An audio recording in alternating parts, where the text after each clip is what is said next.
Soyez les bienvenus sur le French Tech Info. L'actualité du 27 novembre 2019.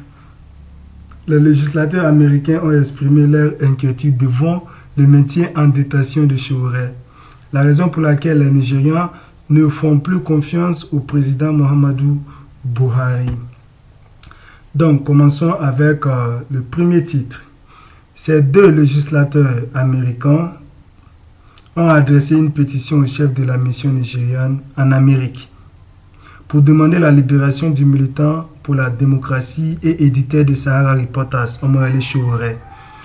Les législateurs américains ont exprimé leur inquiétude devant le maintien en détention de Sowore, bien que les conditions de la mise en liberté sous caution aient été remplies 2 fois après la décision du tribunal. La pétition se lit en partie comme suit. Nous écrivons pour exprimer notre vive inquiétude face à la fermeture des médias et de l'espace civique au Nigeria. Les législateurs ont appelé Buhari à prendre les mesures nécessaires car la communauté internationale observe la situation et ne restera pas silencieuse jusqu'à ce que Sowore et d'autres prisonniers d'opinion soient libérés. J'espère que le président ne fermera pas ses yeux à cet appel. Le deuxième titre, la raison pour laquelle les Nigérians ne font plus confiance au président Muhammadu Buhari. Il est évident que pour que l'organe exécutif du gouvernement nigérian puisse briguer un 3e mandat, la constitution doit être modifiée par l'Assemblée législative. Cela inclut à la fois l'Assemblée nationale et les chambres d'assemblée des 33 États du Nigeria. À présent, le mandat fondamental conféré au sénateur Lawal, selon les rumeurs, comme condition préalable à l'élection du président du Sénat, est d'amender la Constitution ou de modifier la Constitution. Je dis bien selon les rumeurs. Bien que le président ait nié d'avoir un intérêt dans le 3e mandat, il est évident qu'il a simplement dit cela pour dissiper l'attention. La raison pour laquelle les gens ne font plus confiance aux propos du président parce que lors des campagnes, il a promis de réparer les usines des raffineries du Nigeria. Jusqu'alors, aucune ne marche. Il a promis de combattre la corruption. Maintenant, la corruption est un fléau au Nigeria. Il a promis beaucoup de choses, mais malheureusement, ces choses ne se sont pas réalisées.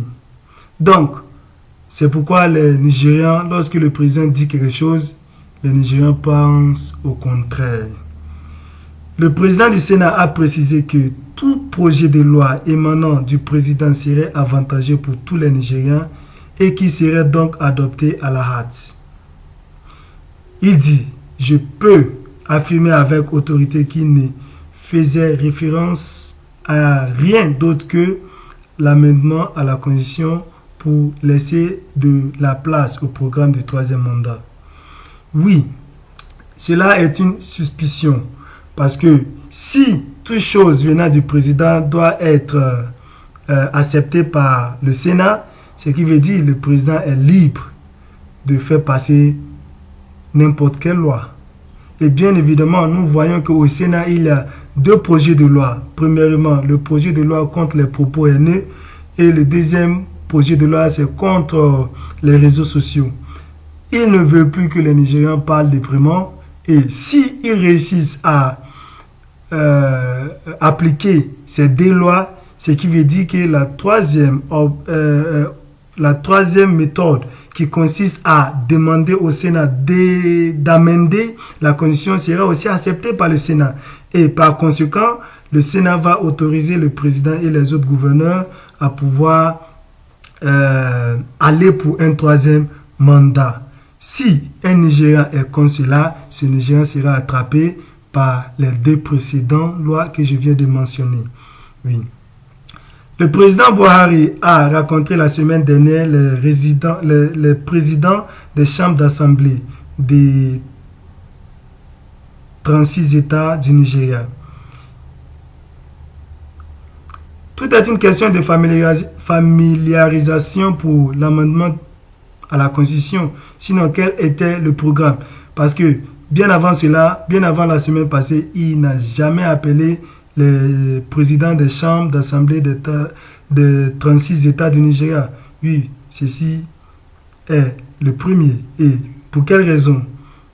On le saura. Donc, un chef de parti de l'APC aussi avait saisi les tribunaux pour contraindre l'Assemblée nationale à modifier la Constitution pour un troisième mandat. N'oubliez pas que la cabale a eu recours à un homme pour s'adresser au tribunal afin de destituer Onogué.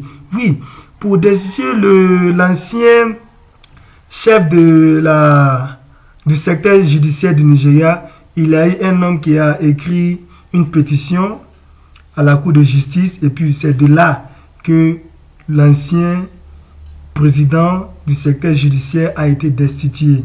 Et voici qu'un autre homme du parti APC part à la tribunal pour demander à la Cour de justice de forcer, d'obliger le Sénat pour amender la Constitution. Et ça, c'est un complot qui va commencer à se matérialiser. Donc, le programme du troisième mandat est arrivé et contrairement au mandat d'Obasanjo, celui-ci fonctionnera parfaitement car toutes les autres branches du gouvernement sont entre les mains de la présidence. Maintenant, pour faciliter les choses, les gouverneurs sont également considérés contrairement au mandat d'Obasanjo qui ne considérait que le président. Donc, l'actuel régime du Nigeria contrôle non seulement le secteur exécutif, il contrôle aussi le secteur législatif et le secteur judiciaire. Et tous ces secteurs représentent la démocratie.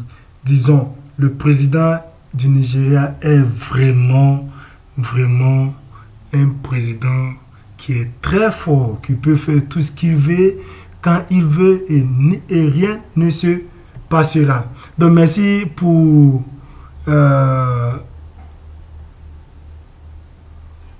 votre soutien. Je vous rappelle de ne pas oublier de cliquer sur le like, cliquer sur subscription et essayer de partager cette vidéo afin que les Nigérians francophones puissent avoir l'accès aux événements du Nigeria. À bon entendeur, salut.